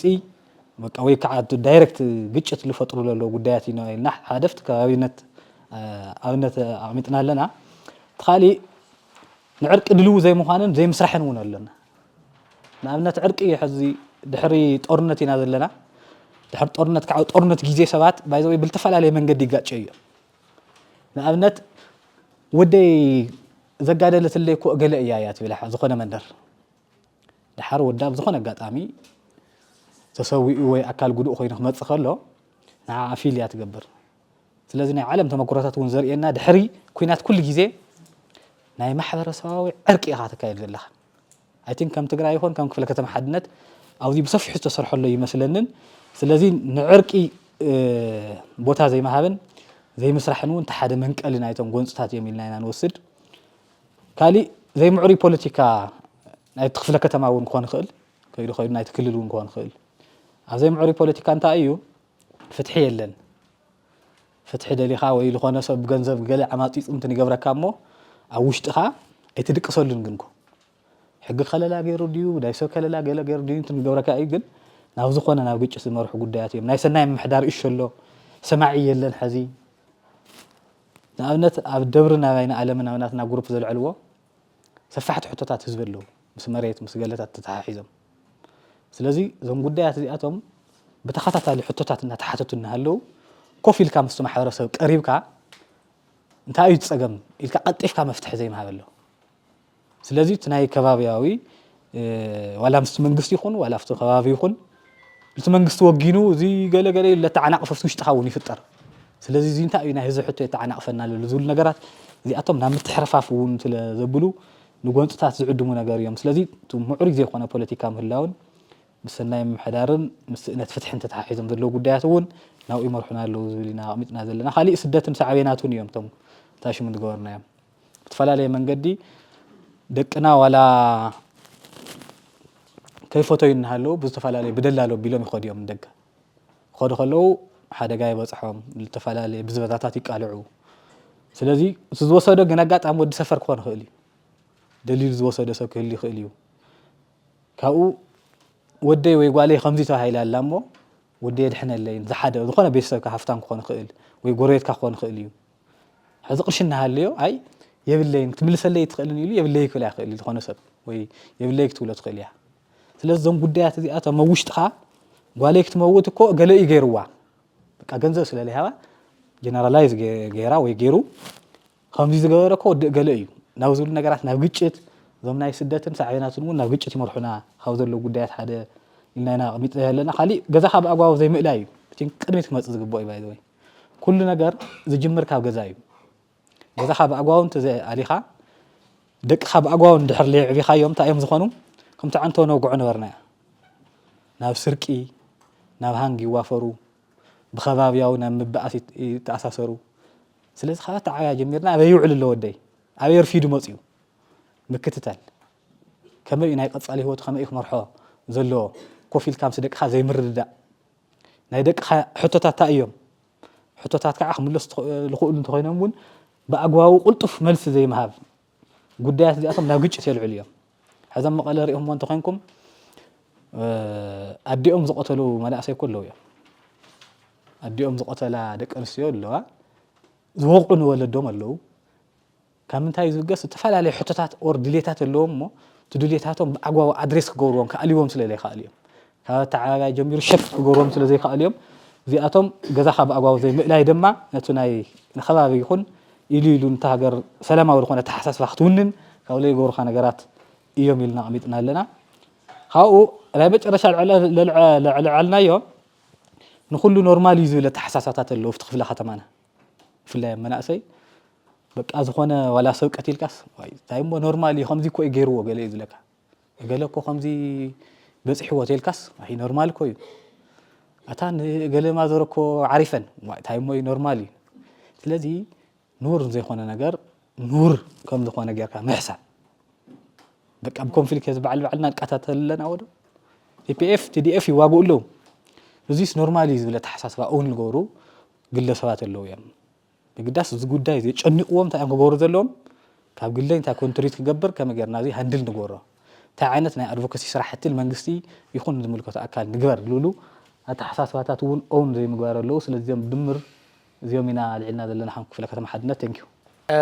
ትንታነ እውን ብዙሕ ይብን ግልፂ ስለ ዝኾነ እንዳተነገረ እውን ስለ ዘሎ ናይ ኩላህና ሓሳብ ሓደ ስለ ዘሎ ማለት ስለዚ ጎንፂ ብመሰረቱ ክነጥፍኦ ዝብል ሰብ ንድሕር ዳኣ ተሃልዩ ሂወቱ ክተብቂዓ ማለት እዩ ስለዚ ጎንፂ ኣይቐርን ጎንፂ ድማ ጠቃሚ ምግባር ወይ ከዓ ደግሞ ምእላይ እምበር ሰበብ ዘለዎ ጎንፂ ዝበሃል ነገር ፈፂሙ ኣየብቅዕን ትንፋስና እኳ ንባዕሊት ጎረራ እንድሕርቲ ዘይተርገብጊቡ ንውሽጢ ንደገን ዝወፅእ እስትንፋስ የለን ስለዚ ኩሉ ግዜ ጎንፂ ምሳና እዩ ማለት እዩ ስለዚ ንጎንፂ ግን ነቲ ጎዳኣይ ዝኾነ ጎንፂ መንቀል ዝኾነ ነገራት እንታይ እዮም ዝብል ከም ናህና ተማያጢ ጉጅለ ዘቕረብናዮም ነገራት ኣለዉ ሓደ ዘይ ምዕሩይ ምሕደራ ወይ ከዓ ደሞ ፖለቲካ ማለት ናይ ምሕደራ ሳይንስ ኮይኑ ካብ መጀመሪኡ ሕማቕ ንኸውን ኣይኮነን ነይሩ ሰባት ናብ ናዮ ዓለም ድሌት ክወስድዎ ተለዉ ግን ፖለቲካ ኩሉ ግዜ ከም ቆንጠፍጠፈ ንሪኢ ኣለና ማለት ስለዚ ዘይ ምዕሩይ ፖለቲካ ማለት ምዕሩይ ዘይኮነ ኣመራርሓ ምሕደራ ማለት እዩ እዚ ዋና ጠንቂ ኮይንና ዘለና ዓና ማለት እዩ ስለዚ ንሕና ናይ እግዚኣብሔር ፍጥረት ኢና ክነብር ዝተፈጠርናዮ ናብ መሬት እዩ መሬት ድማኒ ኣምሓራ ዝበሃል መሬት የለን ኤርትራ ዝበሃል መሬት የለን ትግራይ ዝበሃል መሬት የለን ሰባት ዝሃብዎ እዩ ሰብ ንምሕደራ ዝኣክል ዝገበሮ ነገር እዩ ስለዚ ዘይምዕሩይ ፖለቲካ ግን ሰብ ንናይ ባዕሉ ድሌትን ጥቕምን ክብል ዝገበሮ ነገር ደቂ ሰባት ኣብ ክፉእ ዝኾነ ጎንፂ የንብሮ ማለት እዩ ካብኡ እዚ ፖለቲካ እዚ ዝፈጠሮ ነገር ድማ ሰብ ተዘይተማሂሩ ሰብ እንድሕር ተዘይፈሊጡ ሰብ ብፍትሒ ክነብር እንድሕር ተዘይክኢሉ እቲ ሓደ ድኻ እቲ ሓደ ሃፍታም ክኸውን ናይ ግድን ይኸውን ወይ ኩሎም ድኻታት ይኾኑ ወይ ኩሉ ይድፈን ስለዚ ስእነት ሰናይ ምምሕዳር ናይ ፖለቲካ ውፅኢት እዩ ከምኡ ደሞ ምጉዳል ፍትሒ ዝበሃል ነገሩ ናይዚ ውፅኢት እዩ ስእነት ስራሕ ወይ ከዓ ደሞ ድኽነት ድማ ይፍጠር ማለት እዩ ስለዚ እዚ ቀሊል ነገር ኣይኮነን እዚ ኣርቲፊሻል እዩ ሰብ ሰራሕ እዩ እግዚኣብሔር ሰርሒ ዝሃበና ነገር ኣይኮነን ግን ባዕልና ብዝፈጠርናዮ ነገር ሰናይ ምሕዳር ንስእን ምሕደራ ንስእን ምጉዳል ፍትሒ ይህሉ ተሓደይ ጉዳእ ተሓደይ ጎድእ ተሓደይ በኪ ተሓደይ ይስሕቕ ኣብዚ ማዕረዚ ኣብዚ ጉዳይ እዚ ድማ ካልኦት ነገራት ይፍጠሩ ስእነት ስራሕ ድኻም ብዙሕ ነገር ይፍጠር ኮታስ ኣባና በፅሕ ዘለ ነገር ብምሉኡ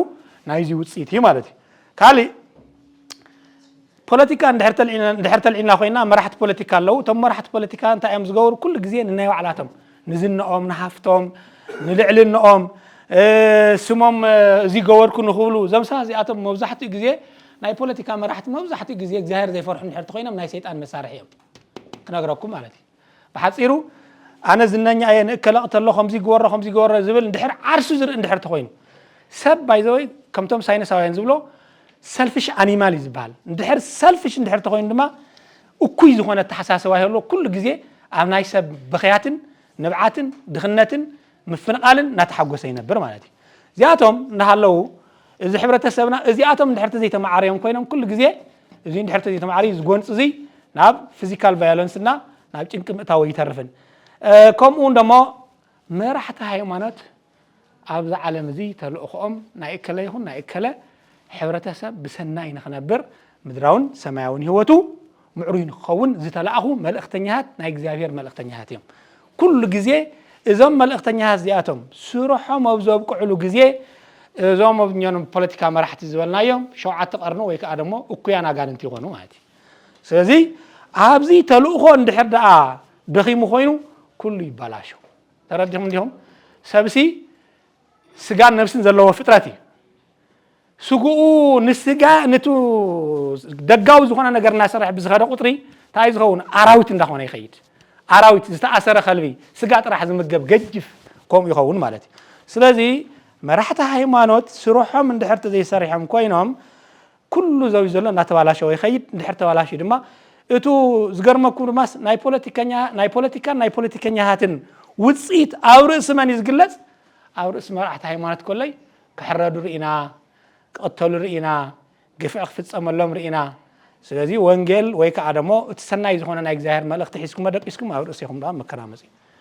ዘይስሩዕ ወረ ንኣብነት ሕዚ ኣብዚ ሕዚ ሰዓት ዘይስሩዕ ወረ ኣሎ ሳይንስ ጽቡቕ እዩ ንዓለየ ዝወቀስኩ ግን ሰሚዖም እንዲኹም ካሊእ ሰብ ይወቀስኩን ናብ ካሊእ ሰብ ዝናፀርኩ ከይመስለኩም ማለት እዩ መራሒ ሃይማኖት ክበሃል ከሎ መለኮታዊ መልእኽቲ ኩሉ ግዜ ንሰናይ ንብሮ ሕብረተሰብ ማሕበረሰብ ወዲሰብ ንተኽልን ዕፀባት ንኹሉ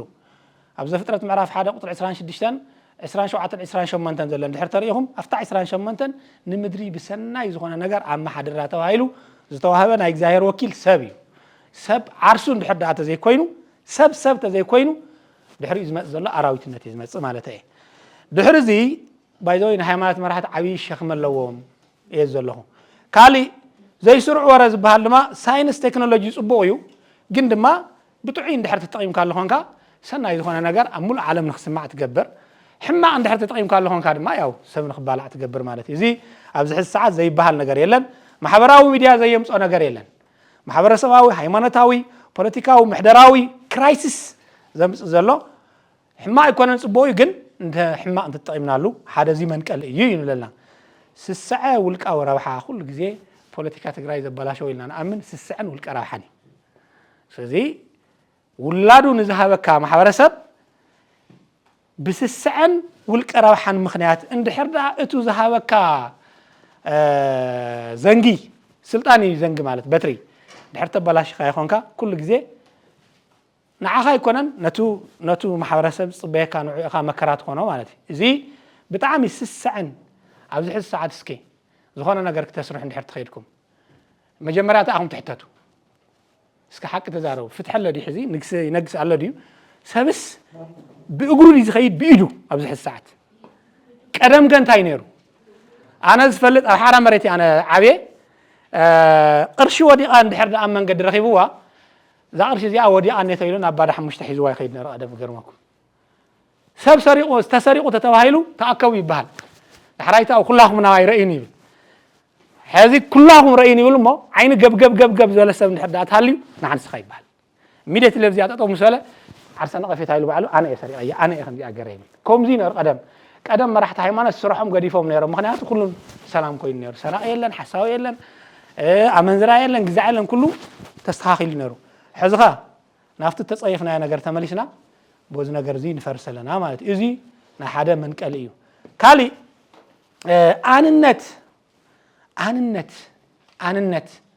ሰብ ባዕሉ ክንድን ባገሩ እንድሕር ተርእዮ ኮይኑ በቃ ካሊእ ሰብ ዝበሃል የለን ንሱ ዝበሎ ጽቡቕ ንሱ ዝተዛረቦ ምዕሩይ ንሱ ዝሰርሖ ነገር ጽቡቕ ንሱ ዝረገጦ ነገር ለምለም ገሩ እዩ ዝሓስብ ማለት ስለዚ ኣነ እንድሕር ተዘይ ሰርሐያ ኮይነ በዓል እከለ ከፍርስዋ ይብልካ ምሕሳብ ማለት እዚ ብጣዕሚ ሕማቅ ዋና ዘጥፈአና ዘሎ እዚ ኣንነት ሰይጣን ዝገበሮ ንሳጥናኤል ሰይጣን ዝገበሮ ዲያብሎስ ዘበሎ ኣንነት እዩ ካል ነገር የብሉን እምበር ምስ ሚካኤል ምስ ገብርኤል ማዕረ ስልጣን ነይርዎ ስለዚ ሰይጣን ዝኾነ ናብ ምጠርጠስ ዝወደቐሉ ምክንያት ሃይማኖታዊ ጉዳይ ዝነግረኩም ኣለኹ ስለዚ ሰይጣን ዝገበሮ ዘውደቆ ኣንነት እዩ ኣነ ኣብ ዝበልካ ቁጥሪ ክብርኻ ማንነትካ ኩሉ ነገርካ ንዓኻ ይኮነን ንኻልኦት ኮለይ ሽግር ኢኻ ትኸውን ማሕበራውን ሃይማኖታውን እሴታት ብዝግባእ ዘይምርዳእ ዘይምስትምሃር ንወለዶ ዘይምስትምሃር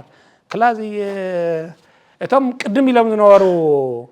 ሰባት ንባዓል ንሼ ንባዓል ካርል ማርክስ ዝተባሃሉ ሃይማኖት ዝበሃል የለን እግዚኣብሔር ዝበሃል የለን ደቂ ሰባት ፈሪሖም ኣብ ርእሶም ዝፈጠርዎ እምበር የለን ኢሎም ብሓቀይ ዘሪኦሞ ጽሒፎም ዶ ዳሕራይታኡ ናይ ዚኣቶም ጽሑፍ ምንም ከየማሰሉ ከይበሉ ዝወሓጥዎ ሰባት ብደረቁ ማለት እዩ ዝወሓጥዎ ሰባት ክላዚ ሃይማኖት ምናምን እንታይ ካዚ ሓሰት እዩ እንታይ ሲካ ቄስ ምናምን እንታይ እዮም ኢሎም እንታይ ዝበሃል ዝብሉ ሰባት እንታይ ገይሮም ማሕበራዊ እሴት ዝበሃል የለ ሃይማኖታዊ እሴት ዝበሃል የለ መራሒ ሃይማኖት ዝበሃል የለ መንፈስ ዝበሃል የለ ኩሉ እንታይ ኮይኑ ፈሪሱ ዳሕራይታኡ ልጓም ዘይብሉ ፈረስ ኮይኑ ማሕበረሰብ ኩሉ አንታ ተበልካዮ ነዚ ገጽ ይኸይድ ሓደ አንታ ወደይ ተወልድ ዳት ሓደ ነቲ ገጽ ይኸይድ ኩሎም ከምዚ ኢሎም መነቶም ባቶም ንዲያቶም ከምዚ ኢሎም መነቶም ማሕበረሰብ ዳሕራይታኡ እንታይ ይገብር መን ይዳማመጽ መን የድምጾም መን ቆላሒልካ ትርአዮ መን ከዓ ትሕቲሉ ይርአይ ስለዚ ኩሉ ፈሪሱ እንታይ ይግበር ሕዚ ማሕበራዊ ትሕሱን ሃይማኖታዊ ትሕሱን ዝበረዝካዮ ትውልዲ ብምንታይ ትሕዞ ምንም መትሓዝ የብሉ ናና ግደፍዎሞ ንሕና ብፍልስፍና ይኹን ብሃይማኖት ብዙሕ ምጥቀትን ርቀትን ዘይብልና ማሕበረሰብ ገና ዘይማዕበልና ገና ብድሕሪት ዘለና ጭራ ኮይና ዘለና ማሕበረሰብ እቶም ምዕራባውያን ንባዕላቶም ሰልጢኖም ዳሕራይ እንታይ ኮይኖም ኩሉ ነገር ገዲፎም ናብ ፖስት ሞደርኒዝም መስኣተው ኩሉ ኖርማል እዩ በቃ ሕዚ ማንም ዘዳምጽ የለን ኣረባጃኻትኩም ተባሃለ ክላ ሃይማኖት ዋጋ ይብሉ እናበሉ ጸኒሖም ዳሕራይታው ከም ኣምስ ገበርዋ ብትን ኢላቶም ሕዚ በቃ ያው ኖርማል እዩ ኣቡኡ እንድሕር ተመይቱ ብፌስቡክ ይሰምዕ በቃ ሪፊል ይጽሕፍ በቃ ቻው ስለዚ እዚ ኮይኑ ዘሎ ተረዲኹም እንዲሁም እዚና ንኸውን ዘለና እየ ዘለኩም ኣለኹ እዚ እትዋና ጸገምና እየ ዘለኹም ምትሕዋስ ሃይማኖትን ፖለቲካን ከባቢያውነትን ጸቢብነትን ዝብሉ ሓሳባት ንኣብነት ሃይማኖቱ ብዝግባእ ዘይርዳእ ሰብ እንድሕር ዳኣ ተኮይኑ ሕዚ እውን ይሓዋውስ ፖለቲካ ብደንብ ዘይርዳእ ሰብ እንድሕር ዳኣ ተኮይኑ ሕዚ እውን ይሓዋውስ ፖለቲከኛ ናብ ሃይማኖት ተጸጊዑ እንድሕር ተሓዋዊሱ ኣይስርሑን እንድሕር ሃይማኖተኛ እውን ድማ ካብ ሃይማኖት ወፂ እንድሕር ናብ ፖለቲካ ከይዱ ኣይስርሑን ታክሰርሕ ትኻሊኸ ስለዚህ ኣብዚ እንድሕርዳ ሕውስውስ እንድሕርዳ ተይለን ኮይነን ዋ እንድሕር ተሓዋዊስዳ ምትሕዋስማ ምትሕዋስ ይዝኸውን ማለት እዩ ስለዚ ከባቢያዊነት ፀቢብነት እዚ ካሊእ ነገር ኩሉ ብሙሉእ ዝመጽእ ዘብ ዘሎ ተልእኾ ክፈርስ ተለይ ስለዚ ሰብ ከባቢ የብሉን ኣነ ዝተወለድኩ ወይ ዓደይ ኣፍታ ዝተወለድኩ ወይ መሬት ኣፍታ ዘለኹ እያ ከባቢ ዝበሃል ነገር የለን ሰብ ኣብ ዝኸዶ ይነብር እኽሊ ኣብ ዘርኣኻየ ይበቁል ሰብ ድማ ኣብ ዝተቐመጠ ይነብር በቃ ብዝኾነ ይኹን መለክዒ ዝኾነ ይኹን ገዛኢ ኣብ ዝመጸሉ ግዜ ምናልባት ናይ ምድሪ ግዝኣት ስለ ዝኾነ ፖለቲከኛ ኣብ ዝኾነ ዓዲ ኸይዲ ክገዝእ ይኽእል እዩ እንድሕር ዘጨብጭበሉ ረኺቡ ማለት እዩ ንሓደ ሰብ ንስኻ ምስ እከለ ትተሓባበር ነርካእኻ እሞ ካብዚ ቦታ እዚ ተፈንቀል ኢልካ ምፍንቃል ግን ሰይጣናውነት እዩ ሰብ ገባራይ ሓረስታይ ነጋዳይ ሰራሕተኛ እውን ካብ ቢሮኡ ነባሪ ሓረስታይ እውን ካብ መሬቱ ነጋዳይ እውን ካብ ከተምኡ ዘፈናቅል ኣመሓዳሪ መራሒ እዚ ሰይጣን እዩ ስለዚ ሰብ ኩሉ ግዜ ምስ እከለ ነርና ትማሊ ምስ ሃይለ ስላሴ ነርና ድሕሪኡ ምስ ደርጊ ነርና ድሕሪኡ ምስ ድማ ምስ ኢህአዴግ ኣለና ድሕሪኡ ድማ ዝመጽ ነገር ይፍለጥን ሰብ ናበይ ይኸድ ታለው ሕርሻ እንዲ ንምንታይ ይልዓል ስለዚ ኣነ እዚ ኣእምሮ ዝየብሎም ኣብዚ ምድሪ እዚ ዝበቆሉ መራሕቲ ታዩ ሰይጣን ወሪስዎ ሚንበር ፈጺሙ ከባቢ ዝበሃል ነገር የለን ሕዋተይ ስለዚ ሎማዓንቲ ትግራይ ይኸውን ጽባሕ ኣምሓራ ይኹን ድሕሪኡ ሱዳን ክኸውን ይኽእል ድሕሪኡ ክስታይ ክኸውን ይኽእል ኢትዮጵያ ዝበሃል ሲ ብጣዕሚ ሰፊሕ ምድሪ ይነብሩ ይገርመኩም ኢትዮጵያ ዝበሃል ጸሊም ዝነብረሉ ከባቢ ብሙሉእ ኢትዮጵያ ታጽደው ይሃይ ባልከ ኣበይ ሱዳን እውን ክትብል ትኽእል እያ ሱዳን እውን ኢትዮጵያ ነይራት ማለት ስለዚ ታይኽለኩም ደሊ ሰብ ብኸባቢ ምሕሳብ ማለት ዓለም ኮ ሰፊሕ ይገርመኩም ሓደ እንጀራሲ ንርባዕተ ሰብ ከጽግብ ይኽእል እዩ 4 ربع ኣለዎ ሓቂ እንጀራ 4 ربع በሊዕኻ ብሰላም ብፍቕሪ ጸጊብካ ምዋዓል ይካል እዩ ሓንቲ እንጀራ ንኽልተ ሰብ ፈጺማ ኣይተጽግብን ድሕር ዳ ኣባስ ሃሊ ኮይኑ ምድሪ ድማ ሰፋሕ እያ ስለዚ ንምሕደራ ዝኣክል ይኹም ዝከፋፈል እምበር በጃኻትኩም ስለ እግዚአብሔር ጸቢብነት ከባቢያዊነት ዝበሃል እዚ ናይ መጀመርያ ነቱ ሽግር ሕብረተሰብ ሸግርዎ ዘሎ ኣካይዳ እዩ ካብዚኦም እዚኦም ጠቐስናዮም ዳ እምበር ኣብዚ ውሽጢ እዚ ብዙሓት ነገራት ድማ ጸበብቲ ደቃቕቲ ነገራት ድማ መሊኦም ኣለዉ ስለዚ ብኡ ጥራሕውን ዘብቃዕ ይኮነን ብዙሓት ነገራት እውን ኣለዉ ተዋና ነገር ወደይ ሰብኩን ይብሉ ሓቀይ ቅዱስ ዳዊት ወደይ ሰብኩን ኢልዎ በቃ ሰብ ምዃኑ እኮ ይፈልጥ ኣሎ እዩ ሰብ እዩ ክልተ ዓይን ኣለዎ ክልተ እዝኒ ኣለዎ ክልተ እግሪ ኣለዎ ክልተ ኢድ ኣለዎ ይሪኢ ኣሎ ይሓስብ ኣሎ ይዛረብ ኣሎ ግን ሰብኩን ኢልዎ ንምንታይ ኮይኑ ካብ ሰብነት ስለ ዝወፀ ሰብ ማለት ሲ በአራያ እግዚአብሔር በአምሳለ እግዚአብሔር ተፈጠረ ብጻይኩም ዓርሱ ዝርኢ ስለ ዝኾነ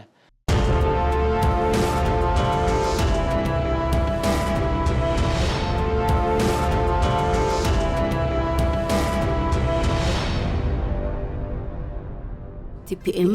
ኣፍደገ ዘመናዊ ትግራይ